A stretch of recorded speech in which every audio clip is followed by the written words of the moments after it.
দৌড়াইয়া উঠতাম মাওয়ার মেয়ের কোলে,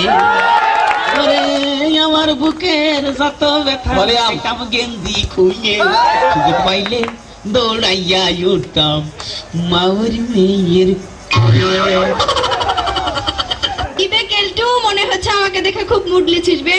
সবাই তোকে দেখে মুডলে, আমি একটু নিলে দোষ হয়ে গেছে।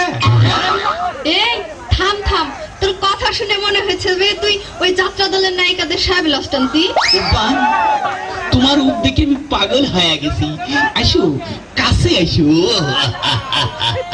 তোমাকে না পালি আমি বিষ খায় আত্মহত্যা করবো।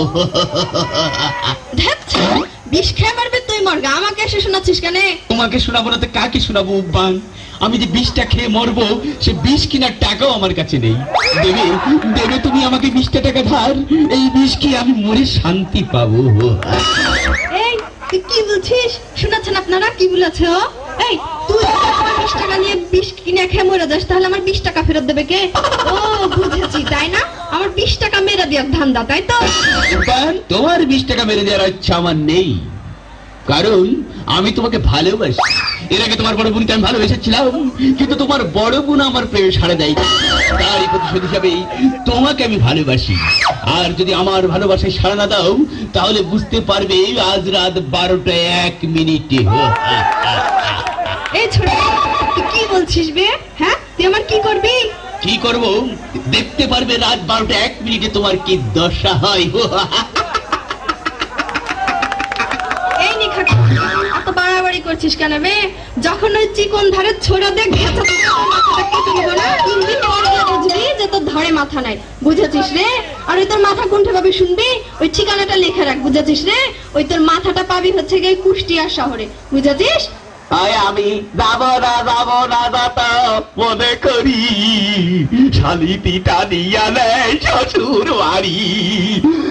আচ্ছা ইমন ভাই, আজকের মতো যাই। হ্যাঁ আজকে যে টাইমে নিয়ে গেলেন ওই কালকে ওই টাইমে আমার নিয়ে যাবেন। কালকে কিন্তু আমার এই পায়রা চত্বরে মোটর সাইকেলে করে ঘুরাতে হবে না, আর বড় হোটেলে আমার খাওয়াবেন, তালি হবে না। হ্যাঁ আপনার কোনো ভয় নেই, আমি আপনার পক্ষে। আজকের মতো যাই, আসি। দেখো দিনি কথা মাথা শুনে যাবার দেহ শরীর লেগে গেল। একই হাসারে কেন? না না কিছু আসবে না, তোমার পাইলাম না তো তাই আমি বাড়ি চলে যাচ্ছি, বুঝেছো? আমার রাগ হয়ে গেছে। দেখো শোনো, আমার একটা কথা শোনো, তুমি রাগ করে চলে যাও না, বুঝতে পেরেছো? মা না তোমার জন্য পিঠে বানাস।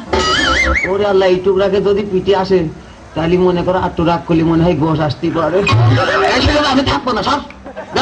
না না না ওরকম কথা কয় না, আমার লোককে শোনা কবুতর টিয়া পাখি আব্বা না হাটে গোশ আনতে গিয়েছে। ওরে আল্লাহ, এগুলো দেখি গোশ তো গিয়েছে, তাহলে আটটু রাগ করলে এগুলো মনে হয় দইও আসতে পারে। না না আমি থাকবো না, সাড়ে বাদের আমি বাড়ি চলে যাবো। থাকবো না তুমি? না থাকবো না, আমি থাকবো না। আর একবার কও থাকবো না। ওরে না আমি করছি তো, আমি থাকবো না। থাকবি না? ওরে না থাকবো না আমি। তাহলে দূর হয়ে চলে যা। ওরে আল্লাহ, রাত করে কি ঠকলাম নাকি? যদু ভাই তুই পিঠে আসছিল ভালো হচ্ছিল, মনে করলাম গোশ আসলে, ওরে গোশ আসা দেখে তো পরে মনে করলাম এবারে মনে হয় দই আসতে পারে। দই খাওয়ার আশায় দেখছি এখন পিঠেও ছিলে গেল, আবার গোশও ছিলে গেল। কি করিয়ে যাই? ওই যে লিপস্টিক ফেলে থাক, লিপস্টিকের জন্যই যাই আমি। আবার কি করতে এসো? ওরে না ওই লিপস্টিক নিতে আসছে, আমার লিপস্টিক খেয়ে গেছি না, ওদের নিয়ে আইলাম, ওই লিপস্টিকটা দিয়ে যাও। খুঁজে আমি পালাম না লিপস্টিক।